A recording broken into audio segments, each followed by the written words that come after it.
The time has come, the walrus said, to talk of other things, of shoes and ships and sealing wax, of cabbages and kings. And while the sea is boiling hot and whether pigs have wings. Welcome, tribe. Let's dive into the archive. Let's go. I'm back home. And Alice in Wonderland is already floating through my space. Source, Creator, Absolute, come through to bring clarity from my collective.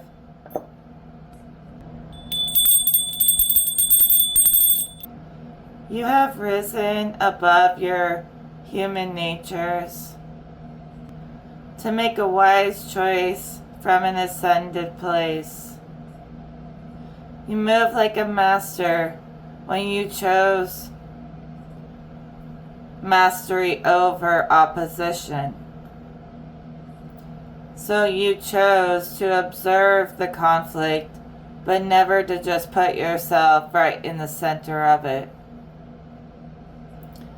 I keep seeing a vision of an owl sort of watching over you as if it's carrying the spirit of somebody you knew who passed away. So your wisdom is attracting this owl spirit that's watching you. So you've learned that the kind of energy that always wants to fight is pretty pathetic.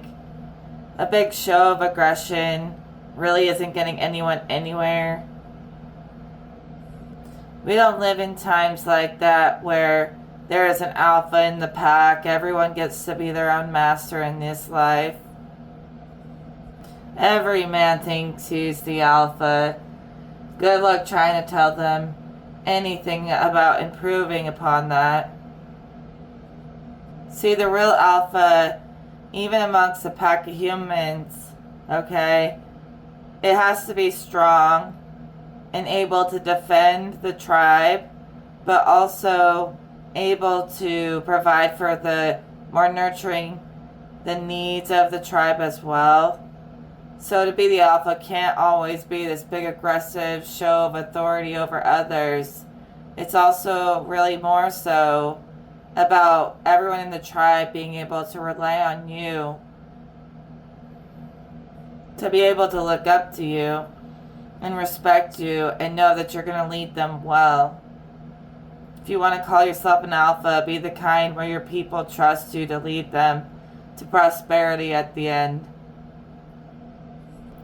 Your tribe is trusting you to take you to a destination. They don't know where you're leading them, but they trust you. But I also see people taking off their blindfolds, and they have full sense of direction of where they're going. And they're even opening up the possibilities. Maybe where they thought they only had one or two options, either fight or kill or be killed, even if that's not really the case, but in an energetic form that seems like what their spirit guides say. They felt like they were in survival for a really long time, as if we were in ancient times, still trapped in an animal nature. They were fighting to survive the world, this world. But now they realize they don't have to battle. Those two swords that are crossing in the picture, I see them like they cross like an equal force, and both sides lay down their swords. Like the force is equalized within you. And you see you have way more options than conflict. And so maybe you're realizing that God's not going to only give you two choices. You're going to have so many choices, and they're all going to be great. You're going to be so flooded with great options and choices to do things with this life that you want to do. And it's not just one or two. I literally see God preparing your table like life is your oyster. Have a feast of any kind of fun. As long as it's safe fun. But really they're talking about traveling, kind of unbinding your hands, letting your hands are free. I don't know if you have to like constantly carry things or like take care of others, but your hands are free, your time's freeing up for you to go on more side quests and adventures. And you're realizing how to take advantage of the spaces in between that's calling you to have fun. And you're realizing that God's preparing a feast of activities to entertain you in sovereign ways. And all you have to do is dive into the adventure. Look at life as an adventure. So I see someone sitting at a table and they have like oatmeal and a glass of milk, and that's like all they have. And then God comes in and rolls out this massive array of a feast right before you of any kind of food you could ever ask for or want. And you get to choose and have whatever you want from this feast, and God is not excluding you. You don't have to sit there and eat oatmeal and be a good little whatever and drink your milk. No, you don't have to sit this one out. The feast is for you. All your favorites. That's how good God is. And he even references all of this stuff that is laid before you as things out in the world that are waiting for you too. Like, I don't know, some of your favorite meals could be experiences as well, where you get to eat your favorite meals or something like that. Maybe you're a foodie who wants to travel around the world and try different food. Don't give up on that. Your hands are going to become more and more free.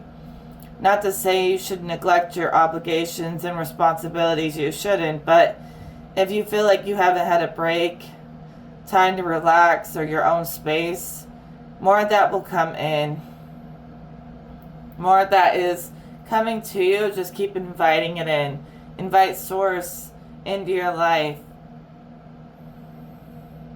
And I swear it'll bring a kind of peace and positivity where any chaos around you kind of calms down naturally and you get more moments to yourself. I just saw a vision of the fallen nature of gluttony.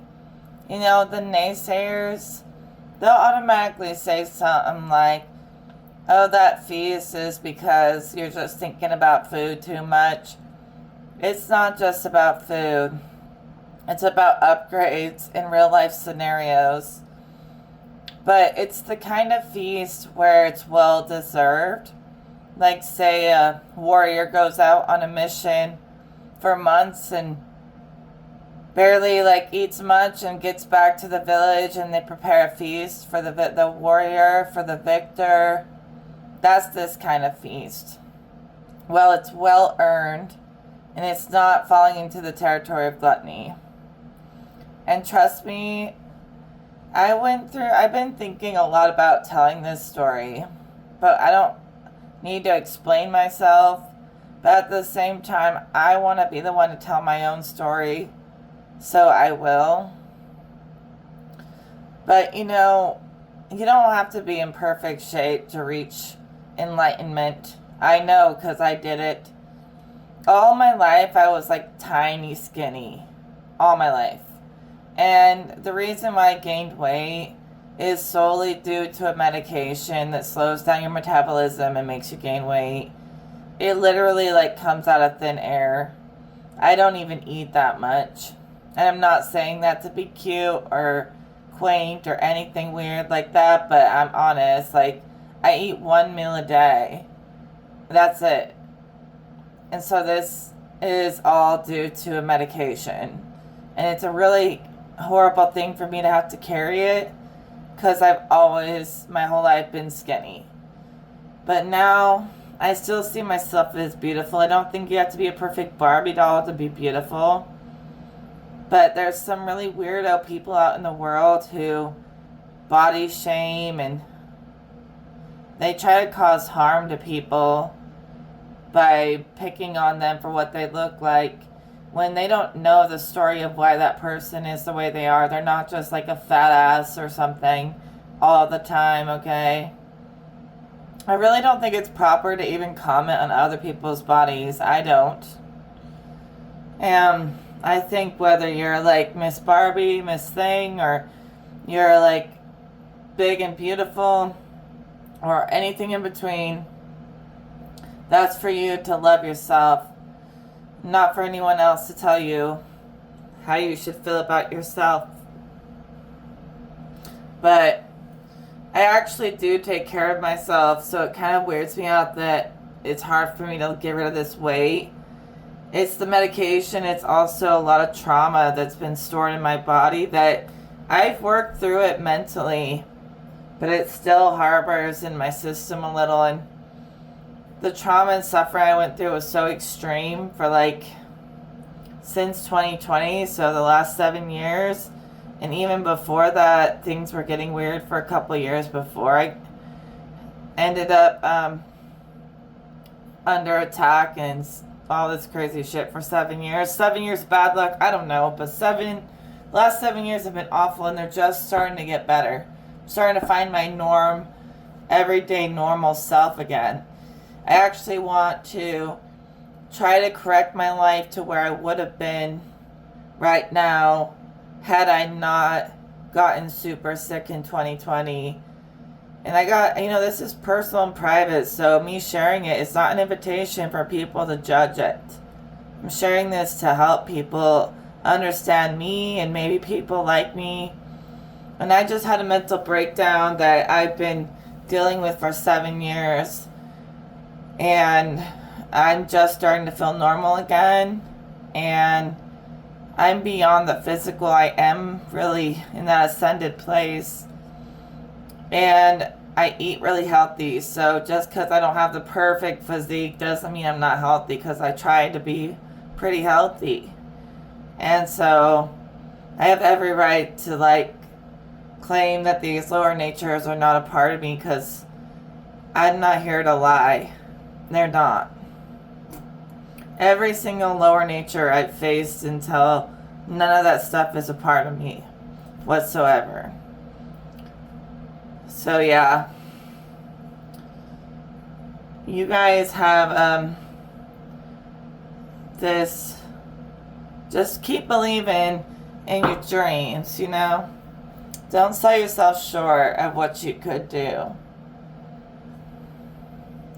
So yeah, it is pretty cruel for anyone to sort of pick on me when I'm really trying just to heal and be happy. And I found a happy place. I found my happy place. And everyone is always I feel like the world tries to rip me apart. Like I'm getting daggers to the heart by the world. But then I realize no one's brave enough to ever say it to my face. So if they can't even face me, they're not even worth my energy. And if I just focus on the things that people really do say about me to my face, or directly with people that are my friends and family, I'm a really good person in the eyes of people close to me. And I'm going to take that as the highest truth, because although I feel the energy of being targeted and bullied and picked on, and everyone coming from every direction in the energy world, they're never brave enough to actually say something to me. So they must like to hide and be cowards. And who am I to face a coward? I would just walk away. The only real opponent worth facing is someone who will face me and look me in the eyes, or tell me how they really feel directly. That would be my only worthy opponent. Someone who runs and they settle in their lies they tell themselves about you. They're not worthy opponents. They're not worthy at all. But we're beyond opponents in conflict at some point, where the creator that we're all a part of, every single person's a part of that source creative energy. The creator wants all of us to be like united. So if you're pushing fighting, it really is like against creation. You're literally like going up against creation when you push conflict and division. Because creation naturally wants to unify things. God wants to unify. God wants to nurture people to live more fully, to really live. And when people are tearing each other apart, they're not able to live fully. So God wants you to lift each other up so that they feel more and more comfortable to live fully every day and feel good in that. So God wants people to feel good. Anything that doesn't nurture that is not godly. You will find that you're not that different when you really look soul to soul with someone. At least someone who you're meant to interact with and encounter. It's in your soul contract.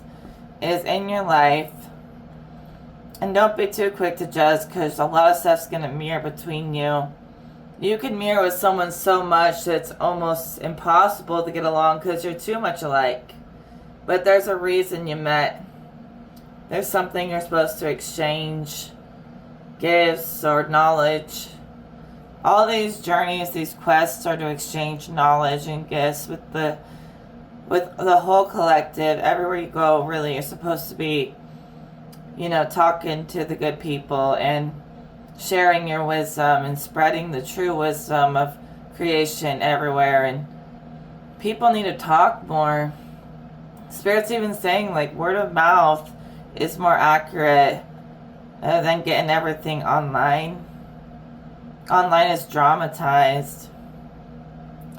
And you'll realize that, like, none of that conflict ever resonates because it's dramatized. Like, it's not real advice. It's just a show. And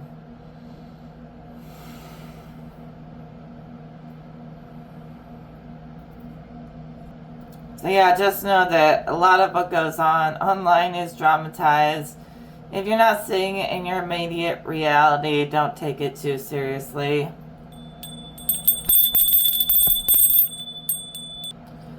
So most of your life you've been very careful about staying in a good light with God, staying in God's good graces.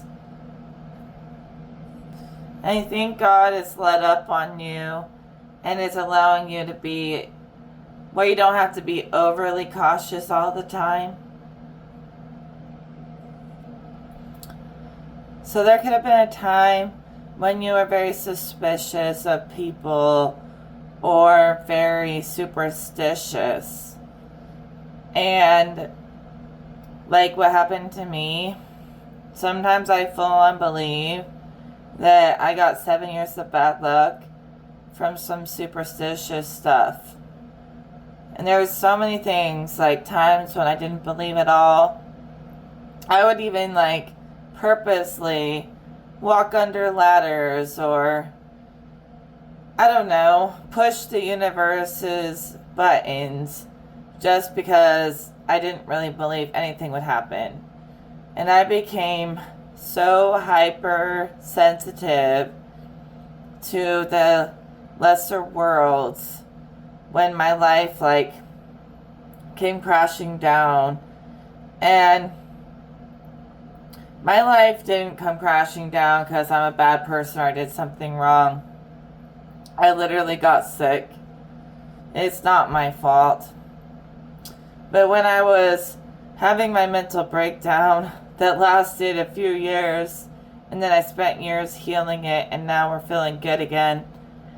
And that's a victory, and I'm proud of myself. Couldn't have done it without God, but when I was having my mental breakdown, I would see scary things.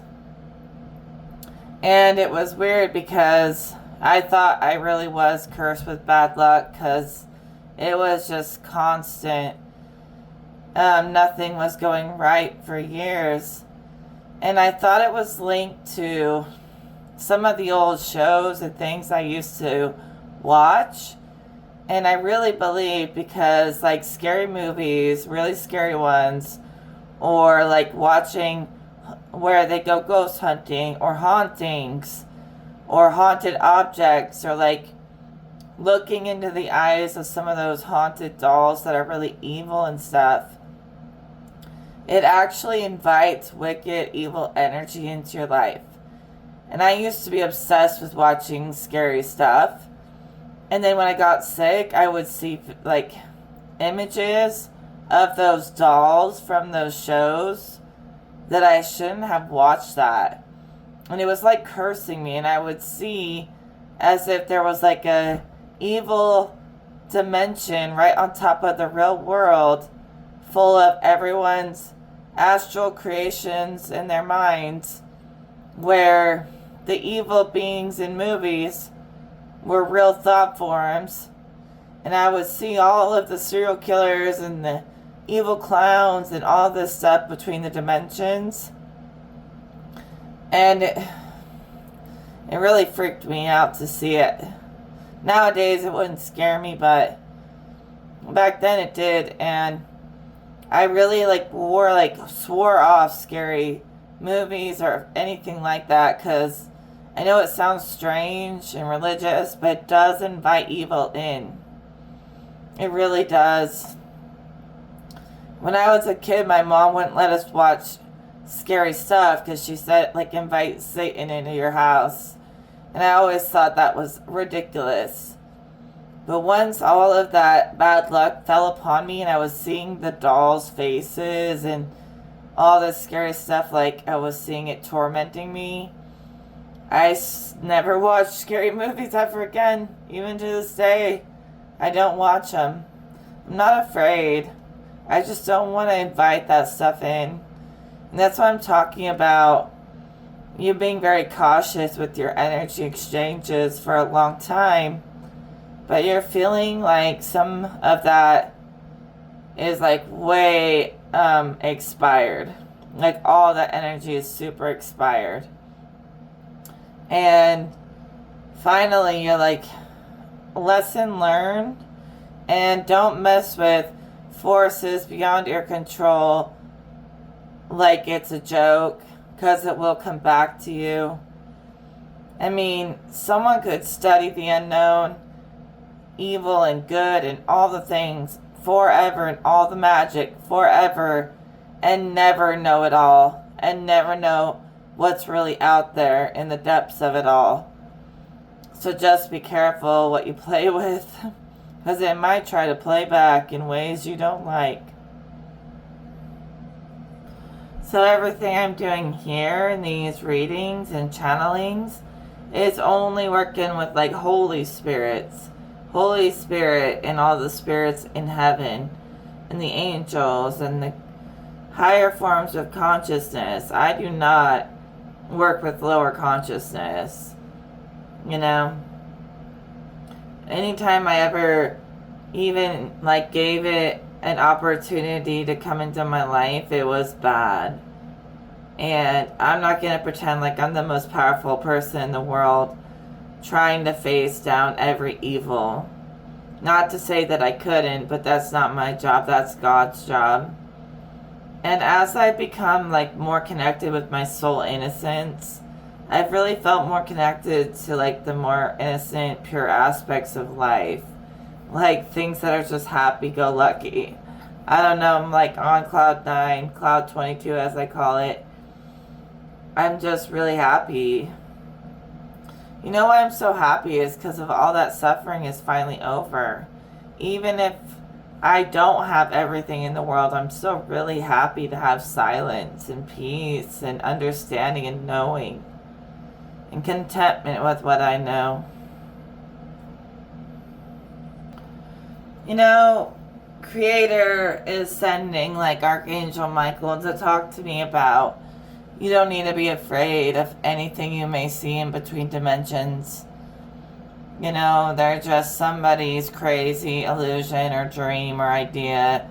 It's not your burden. Just don't interact with it. In fact, you don't even see it anymore. So the fact that you can like let your hands be free or like let this weight off your chest is that You don't need to be so worried about every little move and energy. Like, God has got your back at this point. So you don't have to be super specific about every little thing in the ways that you used to. Because, like, the relationship you have with the Creator, God is looking out for you, even when you don't ask. So you can watch a scary movie and feel like it's not going to make bad things happen. You can live without paranoia or being suspicious of everything and suspicious of others. Just realize it's not real. There was another vision I had recently is, although the movies and stuff are not real, we know some pretty evil shit that does happen in the real world.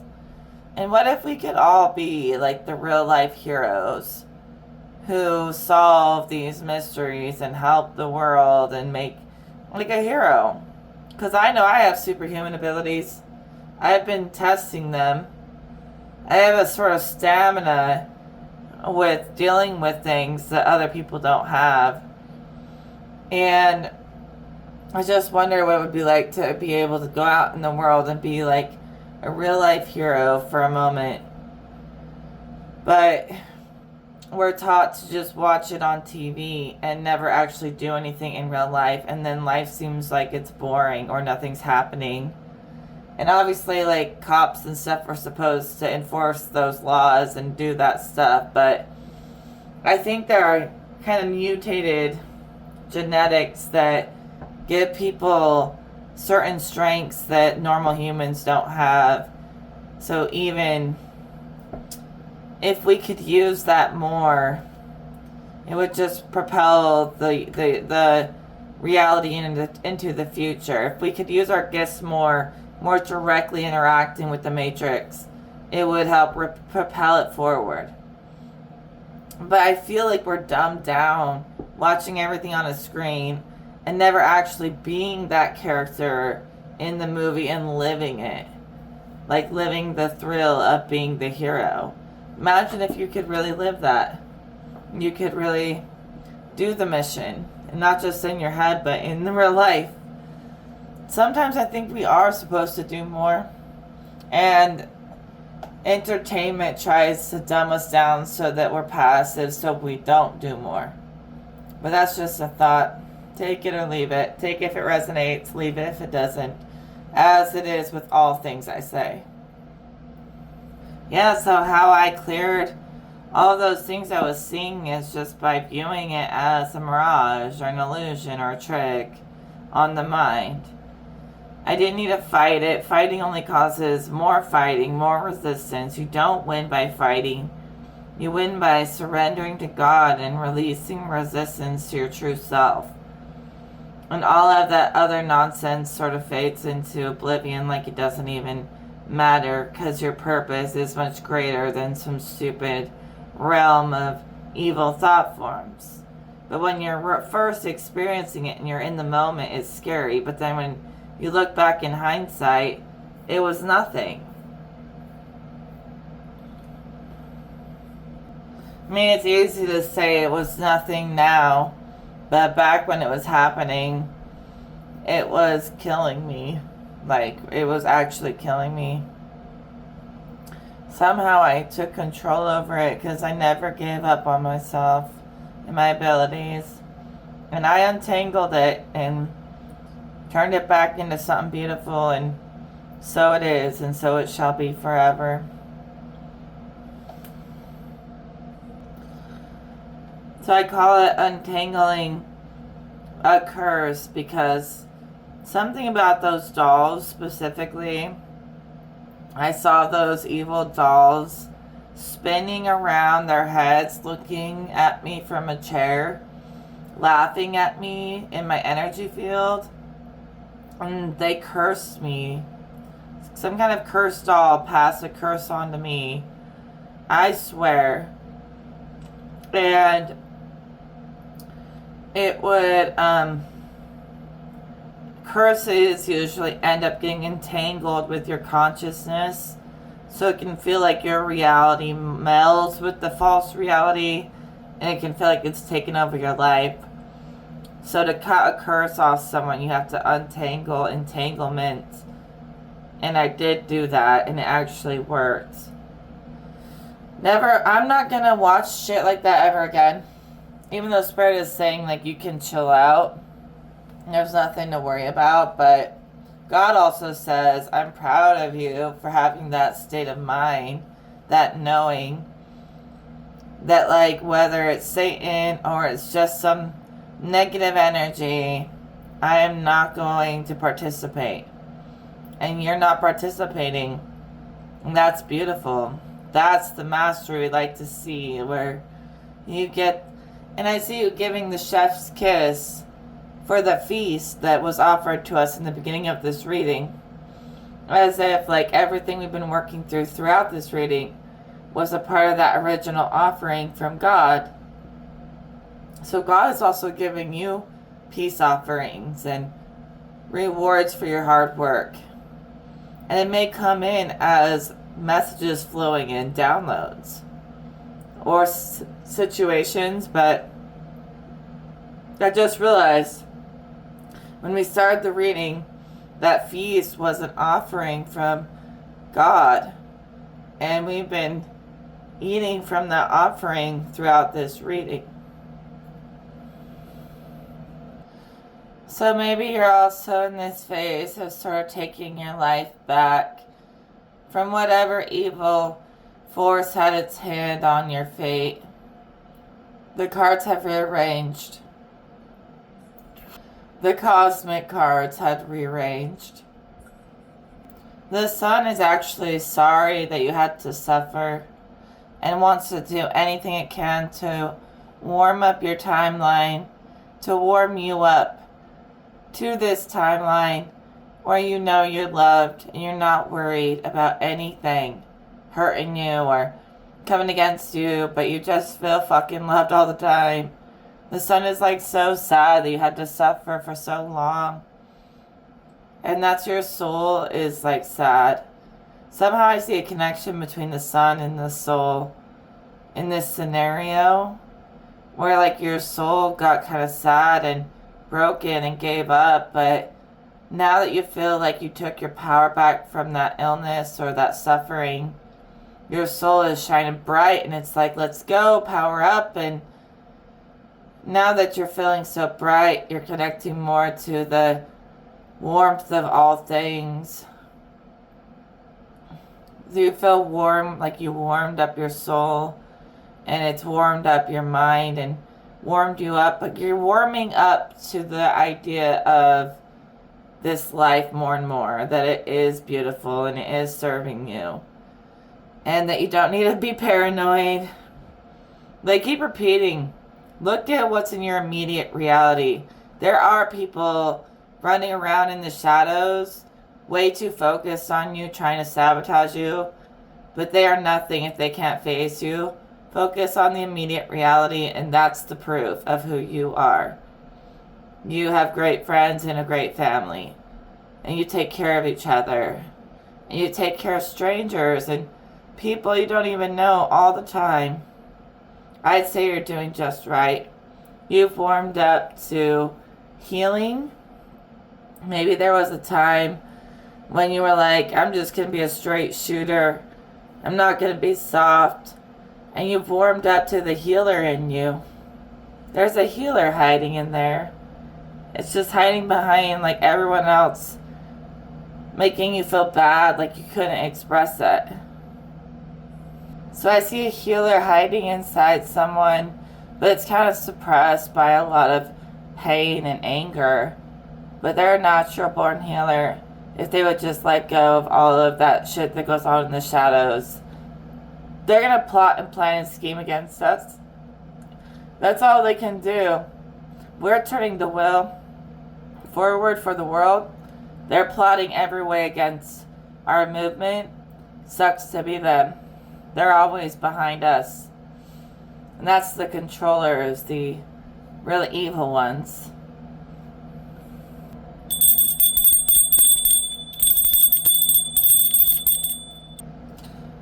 The lover is indicating that there's two paths that we're walking here. I was having a vision that the controllers, these evil shadow forces that scheme against us, they monitor us from birth, or even they have ways of monitoring us even before we're born. And they'll know when chosen souls are born or powerful souls are born. They'll study them to try to figure out what their weaknesses are, and they'll try to use all their powers against them and turn them into weaknesses. They like to make a mockery of us, and they study us our whole lives just to try to counter the power that we carry. And so everything in our soul contract, in our energetic signature, in our soul, in our consciousness, everything we are, every bit of it, they study it just so they can try to find a way to go against it. That's how obsessed they are with us. And those are the real enemies. They even study us for lifetimes. I mean, it's deep what they do to stay in control. And if you ever destroy their little game of control, they'll basically try to disgrace you as the bad guy when you're really the hero. They'll try to make everyone hate you like you're the bad guy, because they know that's your weakness. You pride yourself on your honor and your service to the world. If they can make the world look at you like you have no honor, they struck your weakness, they won. But Spirit was telling me, although we face all this crazy shit on Earth in this incarnation, we're supposed to be doing it with Soul Family. And that's supposed to make it a little easier that we rise up together. And so my Soul Family has got to be here. They've got to have come here with me. For some reason, I'm not aligning right to finding them. I mean, I wish people would interact more here on YouTube, but I need to start getting myself into positions where I can meet the people who match me, because my intelligence isn't going to match low-level humans online.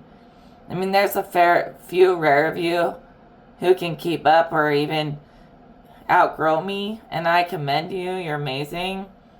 But I'm not finding much intelligence online. Mostly just people talking in circles that make no sense.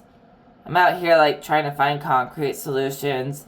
It goes right over the head of these humans online. But there's a few of you, even if you don't say much, your energy says a lot. Where I sense that you actually do understand these messages. And that's pretty advanced, because most people don't. And I show up for you guys because your energy speaks to me in the way that my energy speaks to yours. And it seems like a healthy, balanced exchange.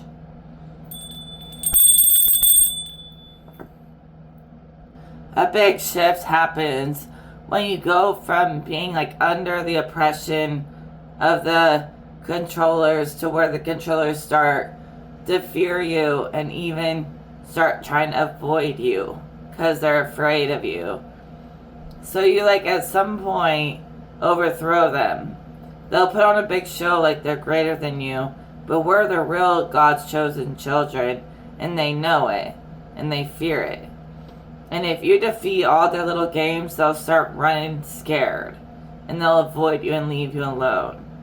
And that's when you know you emancipated yourself from their control over you. Just like they try to control everyone. So these realms are really real. I was thinking about that evil doll as if someone was asking me about it. About what really happened. I would watch these ghost hunting shows, and there was one about they were exploring haunted objects, and there was this evil fucking doll. It was supposedly so evil that people who ever went and saw it would have such bad luck, where they would come back and try to ask the doll for forgiveness to lift the curse off them. And it even said when you would watch the show like warning, we're not responsible for anything bad that may come from this, and it's very real or something. And that doll that cursed so many people was the one I kept seeing in my mind's eye. It was sitting on a chair and it would circle its head around and look at me and laugh. And it would come and go in glimpses, but it haunted me for quite a long time. Things were happening so fast, so quantum, that I couldn't keep up. But all of that I was forced to go through put me ahead once I did figure out how to master it. I just swore off watching that kind of thing ever again. And I want to say I'm not afraid. Like, maybe there's a little fear, but that's just old trauma. It's not fear. It's the remnants of the fear from the past. I'm not afraid anymore. But the doll, it would jump into my mind and torment me for like 5 or 10 minutes and then disappear randomly. So I know that was exactly what that was. But yeah, it was just an accumulation of a lot of stuff for a lot of years. And I learned my lesson. Youth may think you can take on the underworld, but it just keeps going deeper and deeper into powers we would never understand. And that's why God warns about it. About what you invite into your home. But it is true that fear makes things worth fearing.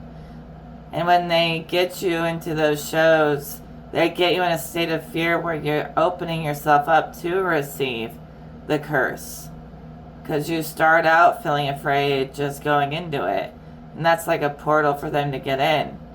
And that perpetuates more negativity once they're in. So if you can avoid situations where you're opening yourself up like a portal, Spirit keeps saying like your mind opening up to different things like this is opening portals inside of you that things can jump through. I don't like to be paranoid, but I also don't like to be lying to myself and saying things aren't real when they are. You can be aware, you can know things without being afraid and paranoid. So you can be aware but not scared, right? Why would you be paranoid when you know that you're like the king or the queen of the castle and everyone else is just trying to keep up with the places your consciousness and your spirit can go? Even your body can go places other bodies can't go. And your body also protects you like a shell from these other in-between worlds. That's why you have a body and they don't. So I did notice things would try to attack me, but it was like it was all around me, but it wasn't touching me. Because my body was shielding me from a lot of it. I'm a very wise reader and I'm very discerning because I've learned the lessons. So although it was a challenge, you fell in love with how much all of these challenges advanced you. And advanced you greatly.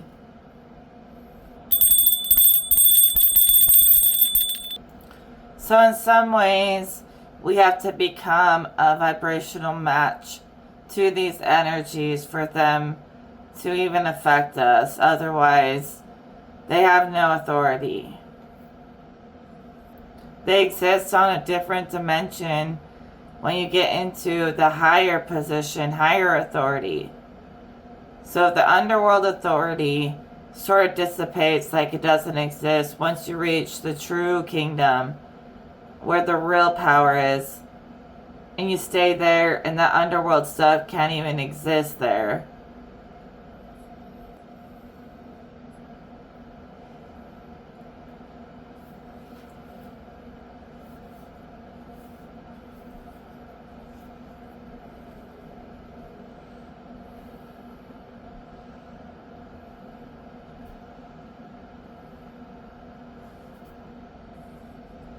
So you've reached a space in heaven where all that lower suffering and pain no longer applies. Congratulations. You know, maybe fate did deal you a bad hand, but you're going to change fate. You're going to get your life back to where it should be before these lower forces tried to mess it all up and scramble it. And you're going to do that. I know you will. You're going to embrace this change for the better. So you're using your ability to exist in these higher dimensions very effortlessly to basically disable, you know, sadness that you don't want to feel, or any lack or negativity you don't want to feel. You kind of just disable it. Like I see you cutting the red wire on a bomb kind of thing, just jumping right into the heavenly realms. Dismantling like a bomb that someone was trying to blow up in your face just by jumping into your sanctuary where you know you're good. That feast was yours. You know you deserve happiness and you don't have to accept sadness. It's okay to feel, but you don't have to accept being sad. Maybe you spent a lot of your life feeling sad, sorry for yourself. I'm just saying that's what Spirit said for everyone. Just think there's someone right now fighting cancer there's someone right now who has much worse mental illnesses than you, or whatever it may be, and they're making the best of it. So why are you wallowing in pity about your story? We're all going to go through stuff and suffering in our own ways. It's going to make us better, and that's your story. But there's always someone who's got it worse. I was talking to this person about my age, in their 30s, about my illness, and he had already fought cancer twice in his life, and all this other stuff that he had been through, and his long-term girlfriend was murdered, and all this stuff he was telling me was making me feel humbled. Because yeah, what happened to me was bad, but there is worse. And some of these people, they don't use it as a way to get attention. I don't either. But it's you would never know that they went through all that unless they tell you. And there's people like that who are genuinely strong, not making a big dramatic thing for attention. And yeah, just makes you appreciate that you came out the other side better, right? Yeah, it should never be a battle, Spirit says, about who's got it worse, you know? Everyone's got their equal strengths and their equal flaws throughout all of their lifetimes. It's all weighted and measured by higher forces. Understand that is out of your hands. It equals out every time somehow. For everyone. Anyone who suffered, they get compensated for it by the divine. See, I don't encourage victim shaming, but personally, I choose not to play victim even when I can. Because playing victim just keeps on giving your abuser more and more power over you. Every time they steal your peace, you're giving them more power. That's how I view it. If anything has ever tried to break me or take my power, I'll find little ways to get it back. You know, my mind was bombarded by noise for years, and then it was silence for years, and now I can make noise because it feels good. And sometimes I do it just to take my power back from all that chaos. But the real idea of it is to go into the trauma, into the scene, and change it. I know that seems like, I mean, you can take full creative authority to change the way the energy lives on in your memory. So if you had a moment where you were in a like dangerous situation and someone hurt you, you can visualize like beating them up and putting the, like getting your revenge in your mind, and you never have to actually get revenge in the physical unless it calls for it or whatever, but you can get your power back through visualization, and it actually does change the memory. And eventually the past will soften and you won't be so triggered by going back into the past. You'll actually enjoy reminiscing more on the good side of the past, and it's a good way to soften all those triggers, is to go in and visualize that it's going to go your way, and know that going forward it's going to go your way more often. And even speak that it already is. So things may have been shaky for a while, but don't be shaken. Reestablish your footing. You're passing through realms in between matter and consciousness and spirit. It can be a little like exploring new territory that no one's ever seen before. It can be pretty exciting. Find your footing in these in-between realms, and find the in-between realms that reflect the higher worlds. That's what Spirit keeps saying. Or just, you already found it, and just amplify it and focus on it. It's really that simple. Big changes that come with big freedom.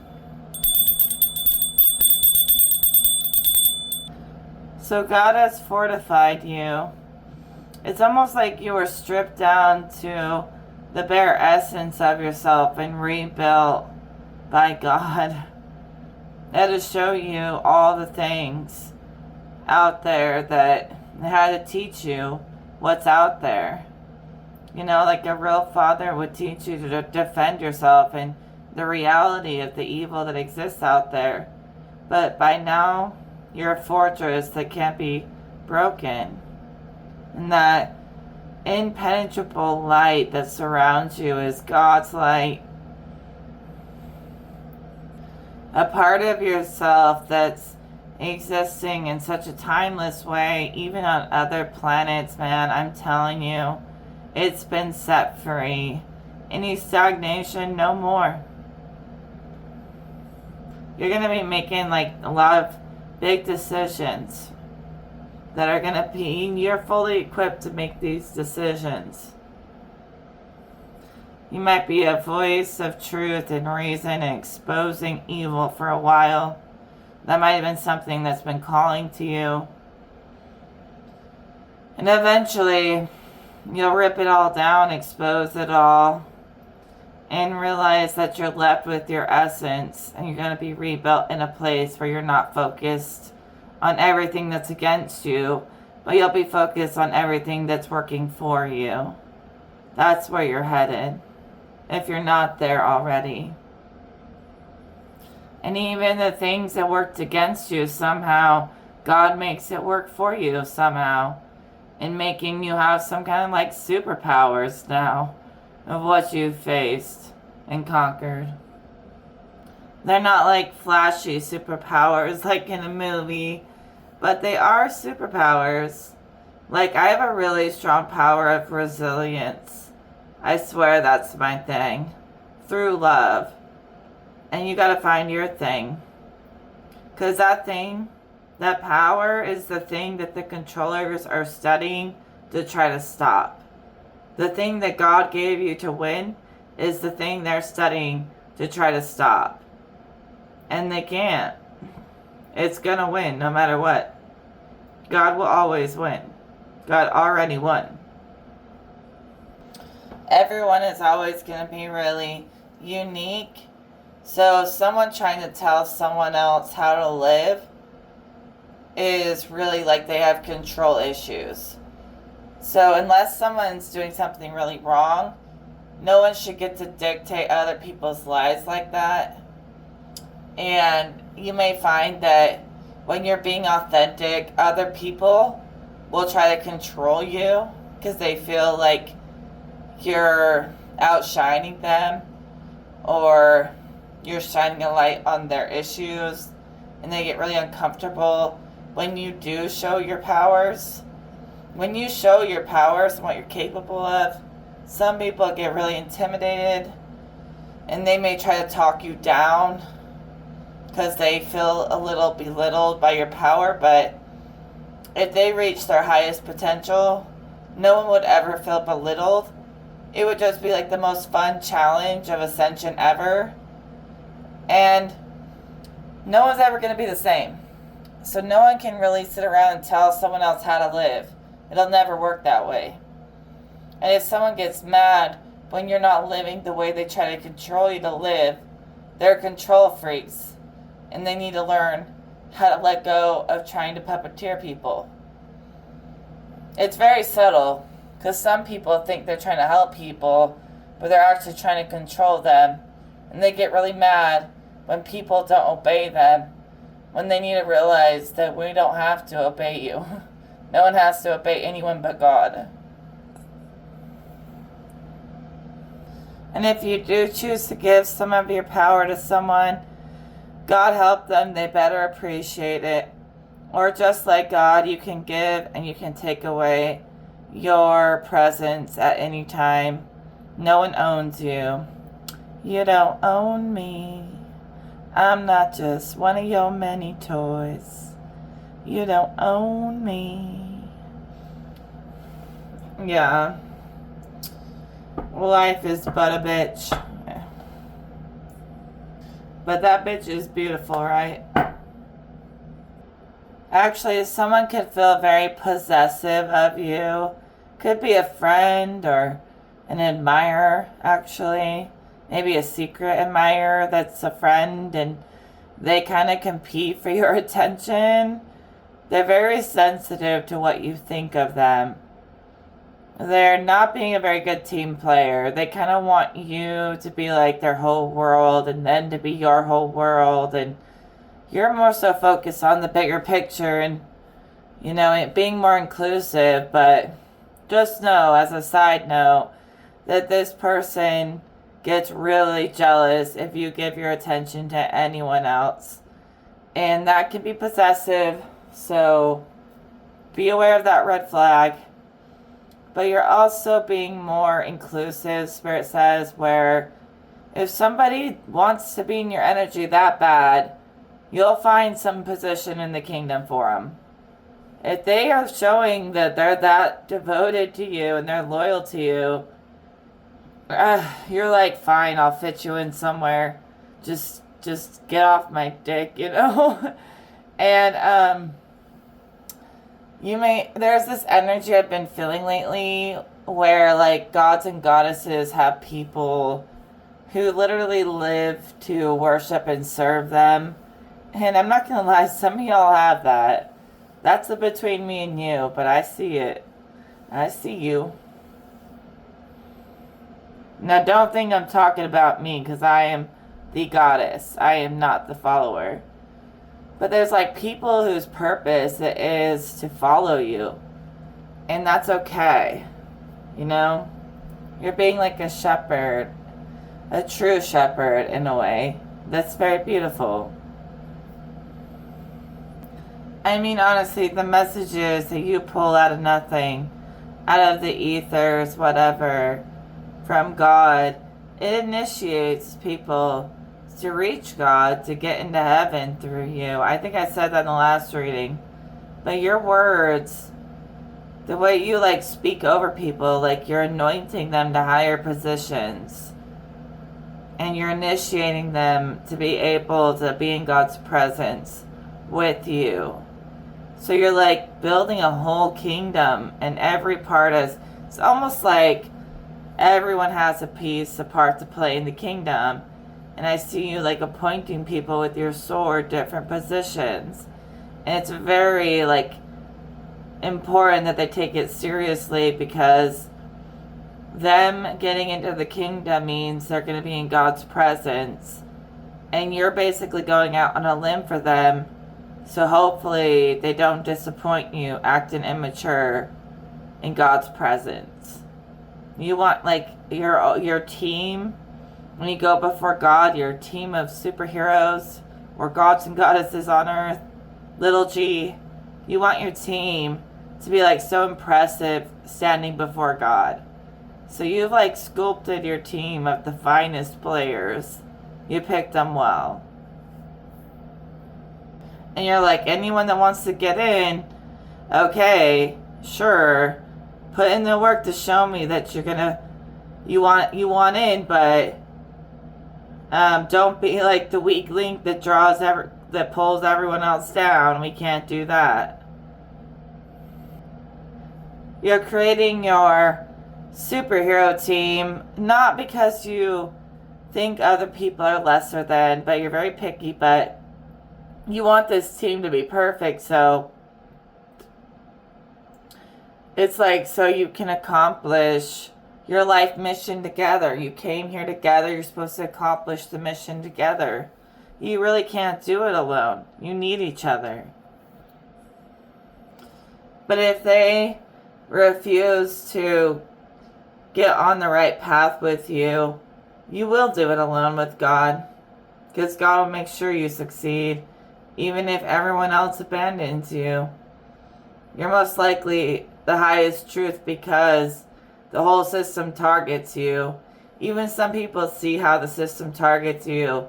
And they're like, why are they always targeting little old you when you're not doing anything to anybody? And the system tells on itself. Because people see that you're being targeted for no reason, which must mean the system sees you as a threat. And some people jump on board like it's a trend to bully people. And then other people are like aware and they're like, wait, I want this person on my team because apparently the whole system hates them, which must mean they're the good one and I love them. If the world hates them, they must be good because this world is pretty wicked and I want them on my team. That's what Spirit's saying. You shouldn't trust anyone jumping on a trend where it's causing harm to someone just because it's popular. I like to keep it clean around here. But again, we're not going to worry about them, although we're not stupid and we're not blind. The blinders have been removed. We see them for what they are and the shady characters that they play in secret. But it's not a reflection of us. It's a reflection of their own fall into their lower self. And that's not your fault that they fell. That's the message that came from these two cards. So you've gone through transformations, so many, but your ascension is becoming very steady at this point, as we keep saying. So you do likely want to release any attachments to low vibrational entertainment of any kind. At least that's what Creator would like for you, but move at your pace as you're ready. It's okay to indulge sometimes. You don't have to be a saint 24/7, but just realize like negative music and entertainment, it is like integrating with your deeper psyche and affecting your everyday life. And not saying you're going to get 7 years of bad luck or that you should think like that, but just be aware of what you play with, okay? Just be aware of what you play with. Because you might not like what ends up looking back at you. God may actually make you feel repulsed by any bad habits or lower energies. You should trust that that's pushing you in the right direction. Listen to your body and its needs. Some people have a higher threshold for negativity. Some people don't, and that's okay. Life is your recipe. It's catered to you. The recipe of life is catered to you in this feast God has given today.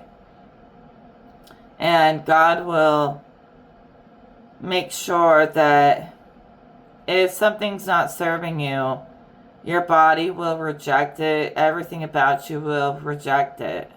And trust that feeling. If you're feeling lately just like, I don't want to eat sugar, or I don't want to drink, or just things like that have been coming to your intuition, trust it. Even if you're not like a heavy drinker, you could literally feel like, I feel repulsed by the idea of drinking. And that's God working in your life. Your body is likely sending you lots of signals about what kind of food it wants, what kind of drinks it wants. Maybe even being very specific. You're going to have like a synergy, a harmony between mind, body, and spirit, where they're all fueling into each other's needs, wants, and desires in balance on an ascended level. All you gotta do is listen. It's like the body knows something. It knows something. You gotta listen.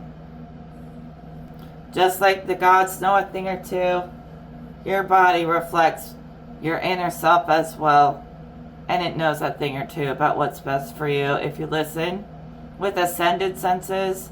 So I'm not saying listen to the lower fallen self, but the body, when it's ascended, is sending divine signals about what will serve you and that you can trust. You have a king who is emotionally invested in you. Okay, they're very focused on making sure that your heart is okay. They may not want to admit how much they care about you, but it does break their heart when you push them away. So maybe what's the saying? Maybe whatever was trying to get to the end never really got there. You know, it never really got to the destination. This King of Cups never really got to the destination with you, but still wants to stay close to you. They still care. And they are invested their heart in you, even if it's in a friendly way. And they're looking out for your best interest, the best that they can. You may be releasing any resentment and just allowing there to be love and connection in whatever way is natural between people, without trying to force them to fit someone else's standards. Let people be who they are. People are people in very unique colors, infinite colors. Someone may have tried to get this King of Cups to betray you, or to get you to betray them. They're trying to separate you because you're very powerful when you do work together. And some people want to separate you because they think you're an easier target when you're alone. But this connection is very real, and nothing trying to get in the way is going to prosper. You will get to the destination, whatever that may be within yourself. No weapon formed against you or your connections or loved ones will ever be able to slow you down. Someone may be trying to spite you or slight you and your loved ones and connections because they might have wanted you and you might have rejected them. They may feel a little heartbroken over that, and they might be jealous, trying to target you or people close to you to get their revenge. So be careful with these hearts out here. You're not even trying to break hearts, but it's just like your effect you have on people. So beware of scorned lovers, I suppose, or past lovers. And then there's also people who love you who never want to be in your bad graces. They see nothing but good when they look at you. So you may feel like you made the game. Like whoever's the originator of the game of life and how to navigate that. It's connected to you. And that's a bold statement, but someone here bossed up and they make things happen. They make things shake and move. They get where they're going. And a lot of people don't like that. And I'm getting a little tired, so I'm going to leave the energy there. And I will talk to you guys in the next video. Please interact with this video if the messages resonate. I love you all universally. Your guides and gods love you, and we'll talk again soon.